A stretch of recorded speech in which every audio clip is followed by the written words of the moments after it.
వాగుల దగ్గరే చేపల రేవులు నిర్వహించడం తద్వారా ఒక మంచి ఆలోచన చేసింది రాష్ట్ర ప్రభుత్వం, అభినందించాలి. రాష్ట్రంలో రెండో దశలో ప్రతిపాదించిన 5 చేపల రేవులను తక్కువ వ్యయంతో నిర్మించాలని ప్రభుత్వం నిర్ణయించింది. దీని central institute of coastal engineering for fisheries, AP maritime board ఇప్పటికే సర్వే పూర్తి చేశాయి. డిపిఆర్ల తయారీ బాధ్యతలు చెన్నైకి చెందిన ఇండోమర్ కన్సల్టెన్సీకి అప్పగిస్తే 3 ప్రాజెక్టులు డిపిఆర్లు సిద్ధమయ్యాయి. నిర్మాణ వ్యయాన్ని కనీసం 50% తగ్గించాలని ప్రభుత్వ ఆలోచన. వాటికి ప్రధానమంత్రి మత్స్య సంపద యోజన కింద కేంద్ర ఆర్థిక సహకారాన్ని ప్రయత్నిస్తున్నారు.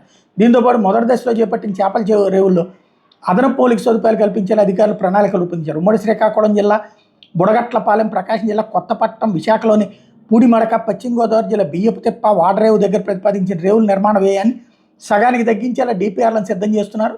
బుడగట్లపాలెం, కొత్తపట్నం, పూడిమడక డిపిఆర్లు పూర్తయ్యాయి. వాటికి సాగరమాల పథకం కింద నిధులు ఇచ్చేందుకు కేంద్రం అంగీకరించింది. PMMSY కింద ఒక్కో ప్రాజెక్టుకి 40 కోట్లు తెచ్చేందుకు రాష్ట్ర ప్రభుత్వం ప్రయత్నిస్తోంది. నిర్మాణ వ్యయం తగ్గించేటటువంటి దిశగా అడుగులు వేస్తుంది. అంటే మొత్తం కేంద్రం ఇస్తే అది రాష్ట్రం పేరు చెప్పుకుంటుంది అనమాట. బట్ ఏదైనా సరే కేంద్ర పథకాలు ఇక్కడ కూటమిలో భాగస్వామి, ఇక్కడ భాగస్వామి, అక్కడ భాగస్వామి కాబట్టి తొందరగా పూర్తి చేసేటటువంటి యాక్టివిటీ చేయడం బెటర్.